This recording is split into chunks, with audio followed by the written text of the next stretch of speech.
এখন আমাদের এই সমস্ত আমলের জন্য যেটা মূল উদ্দেশ্য, আমলগুলো কবুল হওয়ার জন্য যে জিনিসটা দরকার সেটা হলো খালেস নিয়ত, বিশুদ্ধ নিয়ত এবং আমলগুলো ইখলাসের সাথে করা।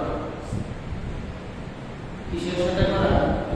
ইখলাসের সাথে করতে হবে এবং আমাদের নিয়তগুলো বিশুদ্ধ হতে হবে। অন্যথায় আমাদের রমজানের রোজা, শাওয়ালের রোজা, যাকাত, ফিতরা, হজ, কুরবানি, সামনে আবার বড় একটি আমলের সময় আমাদের আসতেছে, কুরবানির সময় আসতেছে। সুতরাং প্রত্যেকটা আমলের জন্য আমাদের মূল যেটা দরকার সেটা হলো নিয়ত। আমাদের বিশুদ্ধ নিয়ত করতে হবে। আমাদের নিয়ম ঠিক থাকতে হবে। নিয়ম এটা ইসলাম ও মুসলমানদের জন্য বড় দামি একটা বিষয়। নিয়ত ছাড়া আপনার কোনো ইবাদতই হাসিল হবে না, কবুল হবে না। নিয়ত লাগবে। ভালো কাজ করবেন, নিয়ত বিশুদ্ধ হতে হবে এবং ইখলাস থাকতে হবে। ইখলাস বিহীন এবং নিয়ত বিহীন আপনি যত আমল করেন, কোন আমল কোনো কাজে আসবে না, সব বরবাদ হয়ে যাবে। এই জন্য নিয়তের অনেক দাম। নবী করিম সাল্লাল্লাহু আলাইহি ওয়াসাল্লাম হাদিসে পাকে বলেন, নিয়তুল মুমিনি খায়রুম মিন আমালি।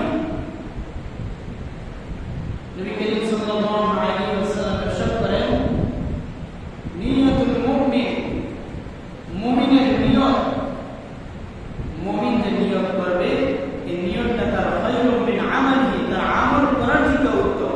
সুবহানাল্লাহ বলেন। আমল করার থেকে নিয়ত উত্তম। এখন আবার এটা বুঝেন না যে নিয়ত করে বসে থাকো, আমল করবো না, ফজরের নিয়ত করছি, ঘুমাই গেছি, এখন আর ফজর নামাজ আমার দরকার নাই, নিয়ত এত দাম হয়ে গেছে। না, এটা না। আপনার নিয়ত বিশুদ্ধ কখন হবে? যখন আপনি একটা কাজ করার জন্য প্রস্তুতি গ্রহণ করবেন। আমরা শুধু নিয়ত এটি বুঝি, আরবিতে কিছু নিয়ত আছে, এগুলোকে বলা অথবা বাংলায় বলা। নিয়ত শুধু মুখে বলা, এটা না নিয়ত না। নিয়ত এটা হলো অন্তরের সাথে সম্পৃক্ত। আপনি এখন বাজারে যাবেন, এখন কি এটা আপনার মুখে বলতে হবে যে আমি বাজারে যাব, নাকি আপনার হাতে ব্যাগ দেখে, আপনার জামা পরিধান করা দেখে, আপনার কথাবার্তা দেখে, ওঠা বসার চালচলন দেখে একজন বুঝতে পারবে যে আপনার কোথায় যাবেন? বাজারে যাবেন। এই যে আপনি প্রস্তুতিগুলো গ্রহণ করতেছেন, এটি নিয়ম। আমরা এখন জুমার নামাজের উদ্দেশ্যে যে মসজিদে আসছি, বসে আছি, এটি আমাদের জুমার নামাজের জন্য, নিয়তের জন্য যথেষ্ট। যদি মুখে বলার নামই নিয়ত হতো, তাহলে নিয়ত এত দামি হতো না। নবী করিম সাল্লাল্লাহু আলাইহি ওয়াসাল্লাম হাদিসে বলতে বলেন, ইন্নামাল আ'মালু বিন্নিয়াত, ইন্নামাল আ'মালু বিন্নিয়াত। প্রত্যেকটা মুসলমান, প্রত্যেকটা মুমিনের কাজ তার নিয়তের উপর নির্ভর করে। সুবহানাল্লাহ। মুমিনের প্রত্যেকটা কাজ তার নিয়তের উপর নির্ভরশীল। তার নিয়ত অনুযায়ী সে প্রতিদান পাবে। সুবহানাল্লাহ বলেন। কেউ যদি 10 রাকাত নামাজ পড়ার নিয়ত করলো, তার নিয়তের ব্যাপারে এটা কে জানে? বলেন, কে জানে? স্বয়ং আল্লাহ তাআলা জানেন। আপনি মনে মনে নিয়ত করছেন 10 রাকাত নামাজ পড়বেন, আপনার নিয়তের ব্যাপারে এটা আমি জানবো। আমি জানবো? আমি জানবো না। স্বয়ং আল্লাহ রাব্বুল আলামিন জানেন।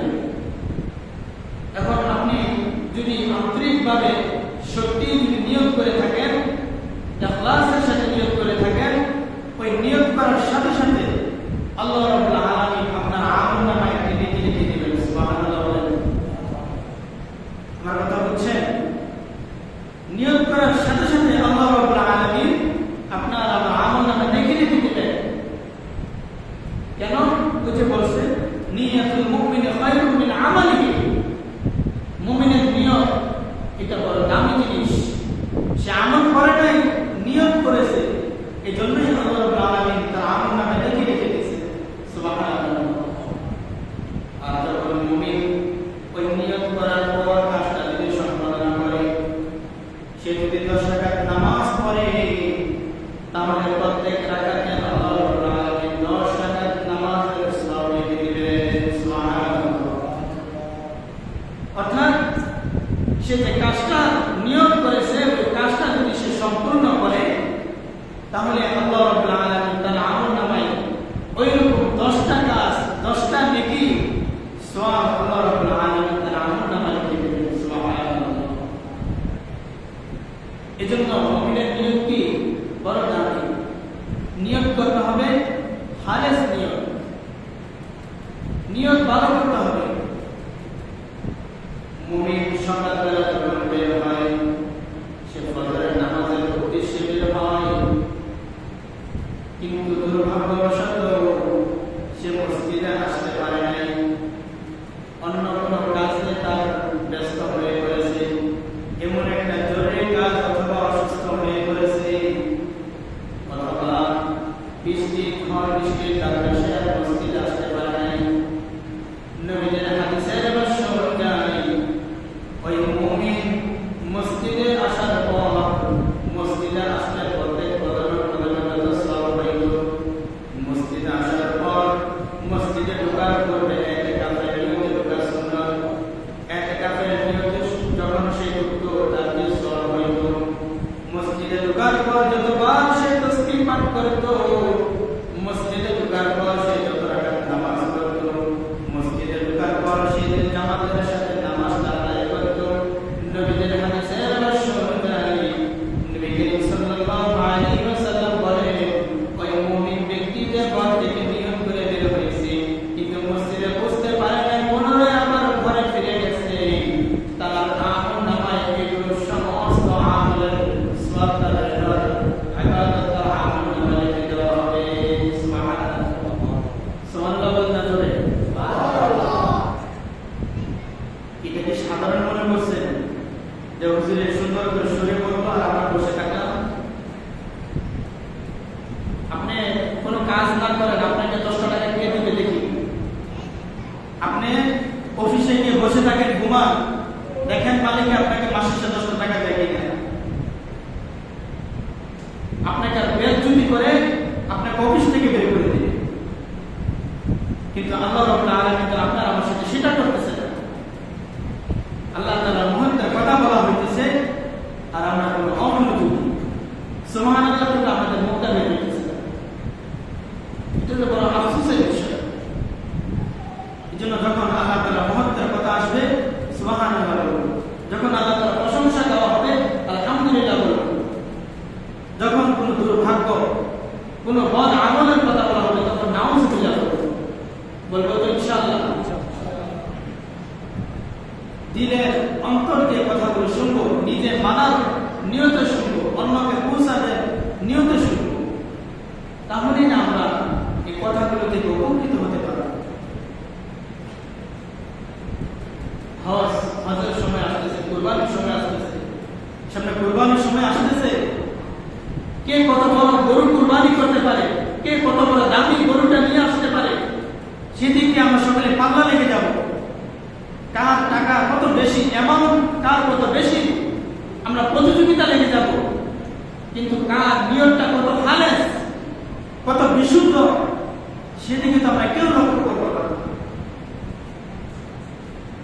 এখন বলবো যে হুজুর, যেহেতু আমরা সেদিকে লক্ষ্য করবো না, এই জন্য আমাদের এই ওয়াজটা সেগুলো আমাদের এত দরকার নেই।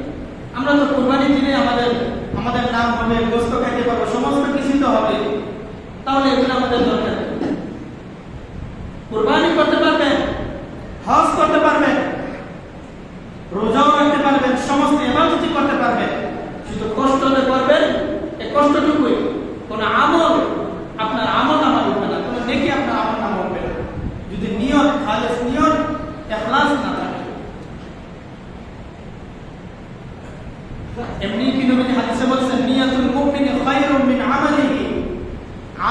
করার থেকে উত্তম নিয়ত। আপনি আমল করেন নাই, নিয়ত করেই সওয়াব পাইতেছেন, তার মানে আপনি কাজ না করে প্রতিদান পাইতেছেন। সুবহানাল্লাহ বলেন। কাজ না করে প্রতিদান পাইতেছেন, তাহলে যে মালিকের কাজ না করে প্রতিদান দিতেছে ওই মালিককে কতবার আপনার পায়ে ধরে সালাম করবো সারাদিন? ঠিক না বেটি? সারাদিন না হলে 10 বার তার পায়ের সামনে বসে থাকবো আমরা।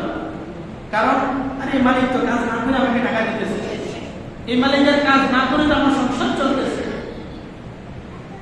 আমরা শুধু দুনিয়াটাই বুঝলাম, মুমিন আমরা শুধু দুনিয়াটাই বুঝলাম, আখিরাত কি জিনিস? গতকাল একজনে প্রশ্ন করতেছে যে একজনে খুব গণ্যমান্য শিক্ষিত একজন লোক আমাদেরকে বলতেছে যে মৃত্যুর পরে নাকি কোনো শাস্তি হবে না। আমরা এরকম সাধারণ মুসলমান বিদায়ী আমাদের সামনে এরকম স্পষ্ট বিষয় আমাদেরকে সন্দেহান করতে তারা সাহস পায়। ঠিক না ঠিক বলেন? এত স্পষ্ট একটা বিষয়, মুসলমানদের ইয়াকিনের বিষয়, বিশ্বাসের বিষয়, যে এটাকে বিশ্বাস না করবে তার মুসলমানই থাকবে না, সে ঈমান থাকবে না। অথচ আমাদের সামনে এরকম বড় বড় কথা বলে তারা পান পেয়ে যায়। কেন? আমাদের ঈমান দুর্বল। আমরা নামে মুসলমান, কিন্তু কামে কোন ইসলামের কোন কাজ কর্ম আমাদের আমলে, আমাদের জীবনে, আমাদের চলনে, কথাবার্তা পাওয়া যাবে না, পাওয়া যায় না। এজন্য মেনে পাকিস্ত হুজুর প্রতি সপ্তাহে যে কথাগুলো বলা হয় সেগুলো আমলে নিয়ে শুনবেন। প্রতি সপ্তাহে যদি আপনি পুরো আধা ঘন্টা 40 মিনিট 30 মিনিটের বয়ান থেকে যদি আপনি একটা কথা মানেন, মাসে আপনার 4টা কথা মানা হয়। এরকম ভাবে বছর যখন পার হবে দেখবেন আপনার জীবন পাল্টে যাবে। ঠিক না ঠিক বলেন? মানুষ তো একসাথে ভালো হওয়া সম্ভব না। এক একটা কাজকে আপনাকে সংশোধন করতে হবে। এক একটা কাজ যখন আপনি সংশোধন করবেন, আপনার পুরো জীবনটা আস্তে আস্তে সংশোধন হয়ে যাবে। চেষ্টা করতে হবে। السعي منا والإتمام على الله السعي منا والإتمام على الله এটা নবীদের হাদিস। আল্লাহ রাব্বুল আলামিন কালামে পাকের মধ্যে বলেন والذين جاهدوا فينا لنهدينهم سبلنا। নবী করিম সাল্লাল্লাহু আলাইহি ওয়াসাল্লাম হাদিসের মধ্যে বললেন যে তোমরা চেষ্টা করো, আসাই মিন্না, চেষ্টা হলো আমাদের পক্ষ থেকে, বলে ইমাম আল্লাহ, আর পূর্ণ করে দেওয়ার দায়িত্ব হলো আল্লাহ রাব্বুল আলামিনের হাতে। সুবহানাল্লাহ। তাহলে আমাদেরকে কি করতে বলা হয়েছে? চেষ্টা। আমাদের তো চেষ্টা করতে হবে। নবী যখন হাদিসের মধ্যে বলে, হাদিসে কুরসি আল্লাহ রাব্বুল আলামিন বলেন, বান্দা যখন আমার দিকে হেঁটে হেঁটে আসে, আমি আল্লাহ রাব্বুল আলামিন আমার এই বান্দার দিকে আমি দৌড়ে দৌড়ে যাই। সুবহানাল্লাহ। আমি আমার এই বান্দার দিকে দৌড়াইয়া তারপর আমি তার নিকটে অগ্রসর হই।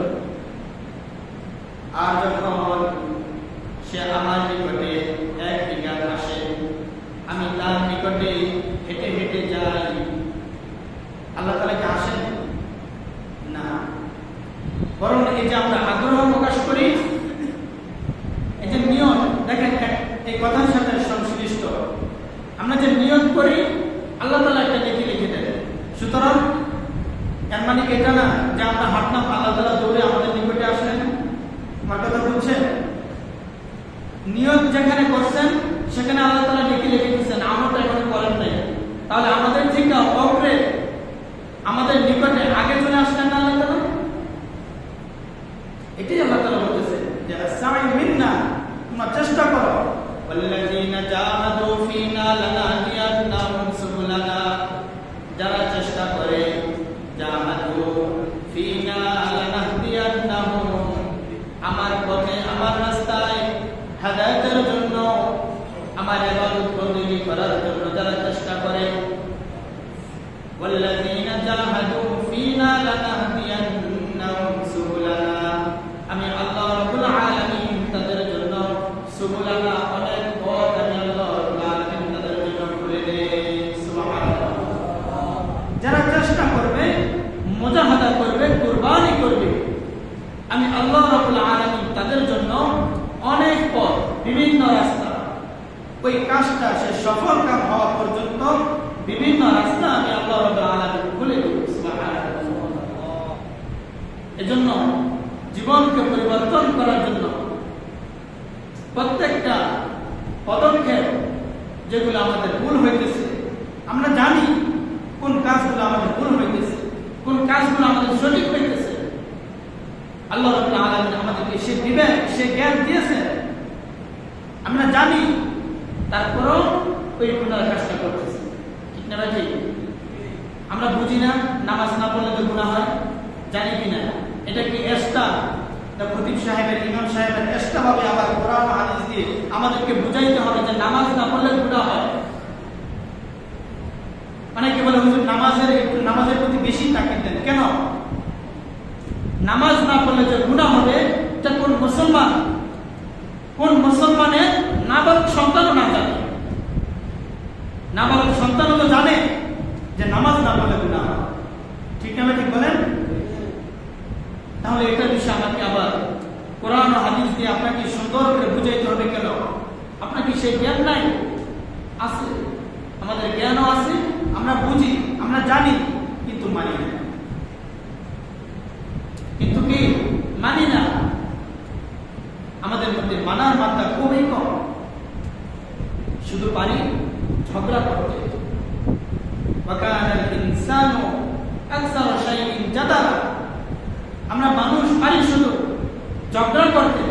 ছোটখাটো কোনো বিষয় পাইলে এটা নিয়ে কিরে হুজুর যে এটা বললো, এটা কি আমরা জীবনে পাইছি? এটা ওইটা নিয়ে ঝগড়ার বিষয়, সাধারণ একটা বিষয়কে এটা ঝগড়ার বিষয় বানাইতে যাবে, শুধু এটাই পাই।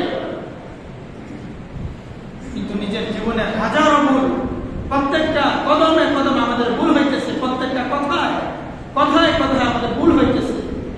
সেদিকে আমাদের কোনো ভূক্ষেপ নেই, সেদিকে আমাদের কোনো গুরুত্ব নাই।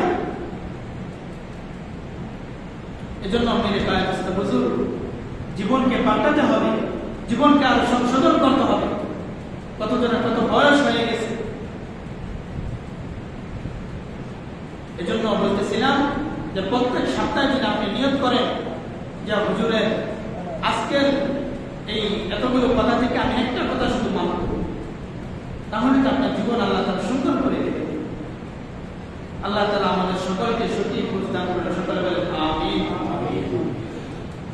তো বলতেছিলাম নিয়ত, আমাদের নিয়ত বিশুদ্ধ করতে হবে।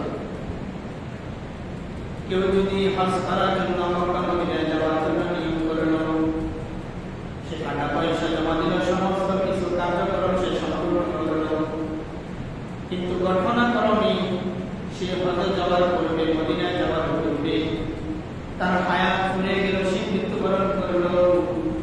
আল্লাহ রাব্বুল আলামিন তার আমলনামায় হজ, সে হজ করলে তার হজটা কবুল হইতো কিনা সন্দেহান, গ্যারান্টি নাই। ঠিক না ভাই? হজটা করার পর তার হজটা কবুল হবে কিনা, তার হজ কবুল হয়েছে কিনা সেটার সন্দেহ, সেটার গ্যারান্টি নাই। কিন্তু সে যদি হজটা করতে না পেরে নিয়ত করার পর সে যদি মারা যায়, কবুল হজের সওয়াব আল্লাহ রাব্বুল আলামিন তার আমলনামায় দিয়ে দিবেন। সুবহানাল্লাহ। কবুল হজের সওয়াব আল্লাহ রাব্বুল আলামিন তার আমলনামায় দিয়ে দিবেন। সুবহানাল্লাহ। এই যে নিয়ত করছেন, নিয়ত করার পর কাজটা করছেন, আমলটা করার পরেও কিন্তু আমাদের গ্যারান্টি নাই যে আমলটা কি হবে কিনা, কবুল হবে কিনা। অথচ নিয়ত করার পর কাজটা যদি আপনি সম্পূর্ণ না করতে পারেন, তাহলে কিন্তু আপনার আমলনামায় কবুল আমল করার সওয়াব আল্লাহ রাব্বুল আলামিন লিখে দিবেন। সুবহানাল্লাহ। তাহলে তো এরকম হয়ে গেল, নবীজির হাদিসের সাথে মিশে গেল, মিলে গেল যে বান্দা যখন আমার দিকে হেঁটে আসবে, আমি বান্দার দিকে দৌড়িয়ে যাব। সুবহানাল্লাহ। মিলে গেল না? আপনি নিয়ত করছেন, আমল না করা ছাড়াই আল্লাহ রাব্বুল আলামিন নেকি লিখে দিলেন। এজন্য প্রত্যেকটা আমলের শুরুতে আমাদের নিয়তকে বিশুদ্ধ করতে হবে।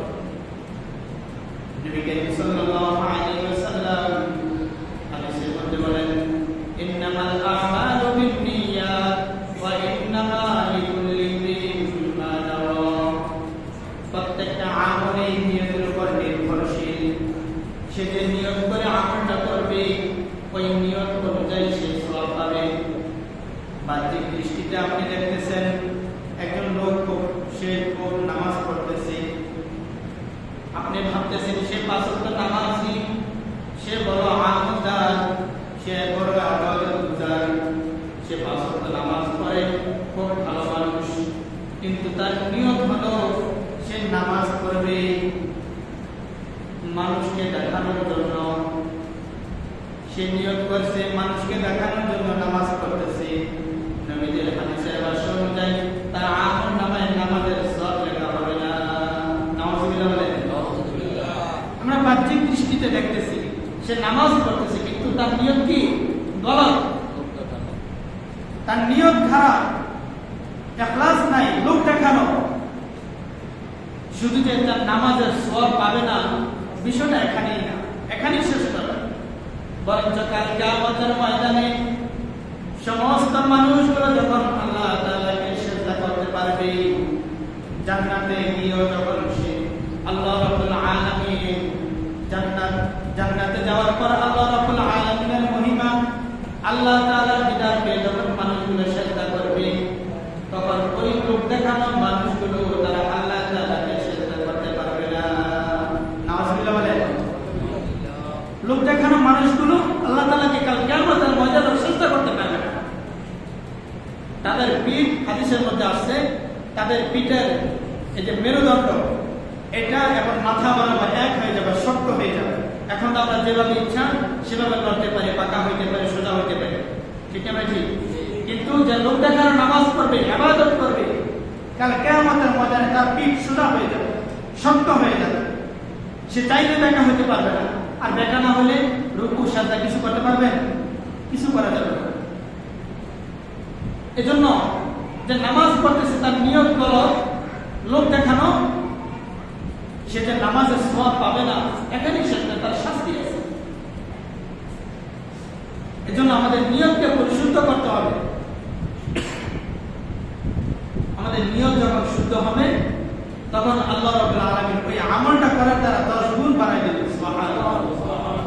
মান জাআ বিল হাসানাতি ফালাহু আশরু আমসালিহা ওয়া মান জাআ বিস সাইয়্যাতি ফালা ইউজা ইল্লা মিসলাহা। আল্লাহ রাব্বুল আলামিন বলেন, ওয়া মান জাআ বিল হাসানাতি, যে ব্যক্তি একটি ভালো কাজ করলো, ফালাহু আশরু আমসালিহা, আমি আল্লাহ রাব্বুল আলামিন তার আমলনামায় ওই একটি ভালো কাজের বদলে 10টি ভালো কাজ করার সওয়াব লিখে দেয়। সুবহানাল্লাহ। দেখেন কেমন মালিক, কেমন খোদা আমরা পাইলাম, কেমন আল্লাহ রাব্বুল আলামিন। ওয়া মান জাআ বিস সাইয়্যাতি ফালা ইউজা ইল্লা মিসলাহা, আর যে ব্যক্তি সাইয়্যাত একটি গুনাহ করলো, আল্লাহ রাব্বুল আলামিন বলেন ফালা ইউজা, তার কোনো প্রতিদান নাই, ইল্লা মিসলাহা, বরং সে যতটুকু গুনাহ করেছে আমি আল্লাহ রাব্বুল আলামিন তার আমলনামায় ততটুকুই গুনাহ লিখে দেব। সুবহানাল্লাহ বলেন। গুনার ক্ষেত্রে সমান সমান, নেকির ক্ষেত্রে 10 গুণ বাড়ায় দেয়। সুবহানাল্লাহ বলেন। গুনার ক্ষেত্রে সমান সমান। আল্লাহ রাব্বুল আলামিন বলেন কোন বান্দার প্রতি আমি জুলুম করি না, সে যতটুকু করবে গুনাহ আমি ততটুকুই দেব। কেউ যদি নেক করার জন্য নিয়ত করে, আল্লাহ রাব্বুল আলামিন একটা নেকি লিখে দেন। আর যদি কেউ গুনাহ নিয়ত করে, তাহলে আল্লাহ রাব্বুল আলামিন আমলনামায় একটি গুনাহ লিখে দিবেন। এরকম কেউ শুনছেন কোনদিন যে গুনাহ নিয়ত করলে গুনাহ হয়ে যাবে? না, এটা না। নবী করিম সাল্লাল্লাহু আলাইহি ওয়াসাল্লাম হাদিসের মধ্যে বলেন, কেউ যদি গুনাহ নিয়ত করে, ওই গুনাহটা পূর্ণ করার আগ পর্যন্ত আল্লাহ রাব্বুল আলামিন তার আমলনামায় কোনো গুনাহ লেখেন না।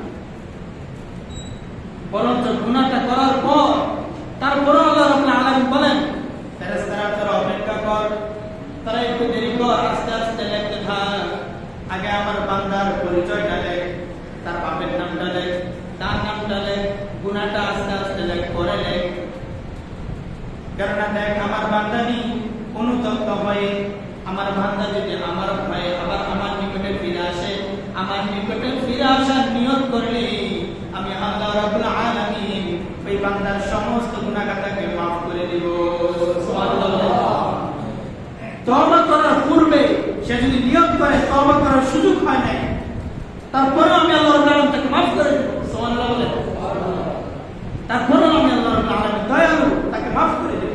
গুনাহটা আস্তে আস্তে দেখো আর কত সুযোগ দিবে, আর কত দয়া করবে, আর কত সহজ করলে আমরা নামাজ পড়তে আসবো, আল্লাহ তাআলা ইবাদত করতে আসবো।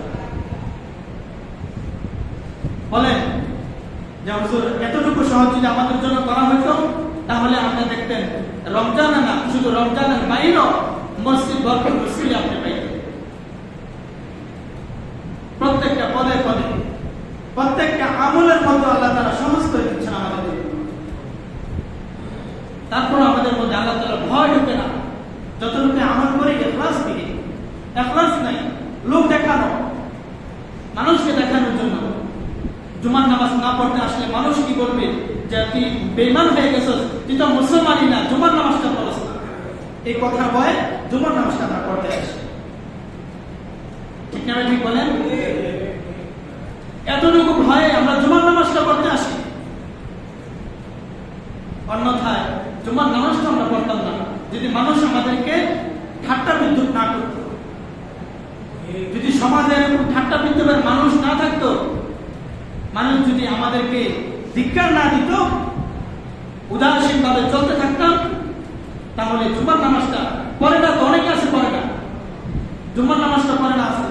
নবীজি হাদিসের মধ্যে ধমক দিয়েছে, কেউ যদি একাধারে ইচ্ছাকৃতভাবে 3টি জুমা ছাড়ে, সে মুমিন না, সে ঈমান হারা হয়ে গেছে।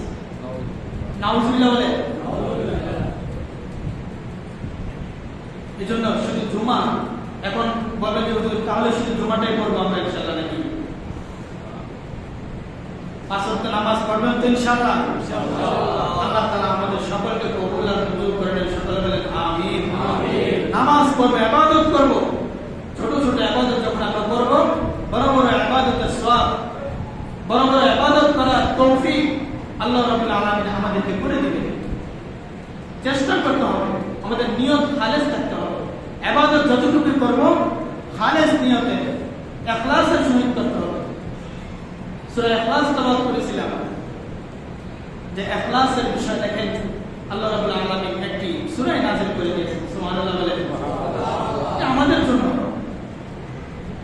আল্লাহ রাব্বুল আলামিন আল্লাহ আয়াতের মধ্যে বলেন, ওয়া মা উমিরু ইল্লা লিয়াবুদুল্লাহা মুখলিসিনা লাহুদ্দীন, ওয়া মা উমিরু ইল্লা লিয়াবুদুল্লাহা মুখলিসিনা লাহুদ্দীন হুনাফা'a ওয়া yuqimus salata ওয়া yu'tuz zakata ওয়া যালিকা দীনুল কাইয়্যিমা। আল্লাহ রাব্বুল আলামিন বলেন, তোমাদেরকে মুখলিস হয়ে ইখলাসের সাথে ইবাদত করার হুকুম নির্দেশ দেওয়া হয়েছে। হুনাফা'a ওয়া ইউকিমুস সালাত ওয়া ইউতুজ যাকাত, তোমরা যাকাত প্রদান করবে ইখলাসের নিয়তে, ইখলাসের সাথে। তোমরা নামাজ কায়েম করবে ইখলাসের সাথে। ওয়া যালিকা দীনুল কাইয়্যিমা, এবং এটাই হলো তোমাদের জন্য মনোনীত দিন, এটাই হলো তোমাদের জন্য ইসলাম, এটাই হলো মুমিনদের ইসলাম দিন। সুবহানাল্লাহ বলেন। আমাদের জন্য এটাই দিন, এটাই ইসলাম, যে ইখলাসের সাথে আমল করা। শয়তান কি বলে দেখেন, ফাবিইজ্জাতিকা লাউগওয়িয়ান্নাহুম আজমাইন। শয়তান বলে, ও আল্লাহ, আল্লাহ রাব্বুল আলামিন আপনার সমস্ত বান্দাদেরকে আপনার ইজ্জতের কসম, আপনার ইজ্জতের কসম, ফাবিইজ্জাতিকা লাউগওয়িয়ান্নাহুম আজমাইন, আপনার ইজ্জতের কসম, আপনার সমস্ত বান্দাদেরকে গোমরাহ করে আমি জাহান্নামে নিয়ে যাব। শয়তান বলে, অবশ্যই অবশ্যই, কসম খেয়ে বলতেছে আল্লাহ তাআলা, ইজ্জতের কসম খেয়ে বলতেছে, আপনার প্রত্যেকটা বান্দাকে আমি গোমরাহ করে জাহান্নামে নিয়ে যাব। কিন্তু ইল্লা ইবাদাকা মিনহুমুল মুখলাসিন, কিন্তু তাদের মধ্যে যারা মুখলিস, যারা ইখলাস পূর্ণ যারা ইখলাসের সঙ্গে, যারা বিশুদ্ধ নিয়ত করে আপনি আল্লাহ রাব্বুল আলামিনকে ভয় করে যারা ইবাদত করবে, সে ইবাদত কম করেছে। ইন্নামাল আমালু বিন্নিয়াত আখলিস দীনাকা ইয়াকফিকাল আমালুল কলিল। তার আমল যদিও কম হয় কিন্তু সে ইখলাসের সাথে করেছে, বিশুদ্ধ নিয়তে সে ইবাদতটা করেছে, তাহলে শয়তান বলে আমি তাদেরকে জাহান্নামে নেওয়ার কোনো শক্তি রাখি না। সুবহানাল্লাহ বলে আমি শয়তান যে নিয়ত করলাম, কসম খাইলাম, কাদের জন্য? যারা মুখলিসিন না, যারা মুখলিস না, যাদের ইবাদতে ইখলাস রয়েছে, আল্লাহ তাআলার ভয় রয়েছে, তাকওয়া রয়েছে, আমি তাদেরকে জাহান্নামে নিতে পারবো না। শয়তান আগেই তাদের জন্য সিলিন্ডার করে নিছে যে আমি শয়তান তাদেরকে পথভ্রষ্ট করতে পারবো না। এজন্য আমল কম করে, আমরা বুঝি বেশি, আমল করি কম। এখন অনেকে বলবেন যে আমার হুজুর 5 ওয়াক্ত নামাজ থেকে 3 ওয়াক্ত পড়বো আর বাকি 2 ওয়াক্ত ওই আমলের উপর চলে যাবে নাকি? আমল কম, সেটা নফল ইবাদত। কি ইবাদত বলেন? নফল ইবাদতের ক্ষেত্রে যতটুকু সম্ভব আমাদের সাথে, আমাদের আর্থিকভাবে যতটুকু আমাদের সামর্থ্য আছে ততটুকু করব। এটা ফরজ ইবাদতের ক্ষেত্রে না যে হুজুর জাকাত এখন 1 লাখ আছে, 50,000 দিয়ে বাকিটা নিয়তের উপরে কাটছাট করে দিব, এটা না। ফরজ বিধানের ক্ষেত্রে যেটা যতটুকু দরকার ততটুকুই করতে হবে, যত রাকাত দরকার তত রাকাতই করতে হবে, যখন দরকার, যে সময় দরকার ওই সময়তে করতে হবে, অন্য সময়তে করলে হবে না। এজন্য আখলিস দীনাকা ইয়াকফিকাল আমালুল কলিল, অল্প আমলে নাজাতের জন্য যদি খালেস হয়, নাজাতের জন্য এটা যথেষ্ট হবে। এটা কোন আমলের ক্ষেত্রে বলা হয়েছে? বলেন নফল ইবাদত। নফল ইবাদতের ক্ষেত্রে এখন কেউ যদি নফল ইবাদত নাও করে, শুধু ফরজ বিধানগুলো মানে, কোন আলেম, কোন হুজুর, কোন ব্যক্তির সাহস নাই যে আপনাকে বলবে যে আপনি জাহান্নামে, ঠিক না? ঠিক। আমি কখন আপনাকে বলবো না যে আপনি জাহান্নামে যাবেন বা আপনার গুনাহ হইতেছে। আপনি ফরজ ইবাদতগুলো মানবেন, গুনাহ থেকে বিরত থাকবেন, ফরজ ইবাদতগুলো পালন করবেন, গুনাহ থেকে বেঁচে থাকবেন, গুনাহ ছেড়ে দিবেন। আপনাকে আমি নফল ইবাদতের জন্য জোর করব। এজন্য আল্লাহ রাব্বুল আলামিন আমাদের সকলকে বিশুদ্ধ নিয়তে খালেস ভাবে মুখলিসিন হয়ে যদি ইবাদত বন্দেগী করতে পারি, আল্লাহ তাআলা আমাদের সকলকে সেই তৌফিক দান করেন। সকলে বলেন আমিন। ওয়া আখিরু দাওয়ানা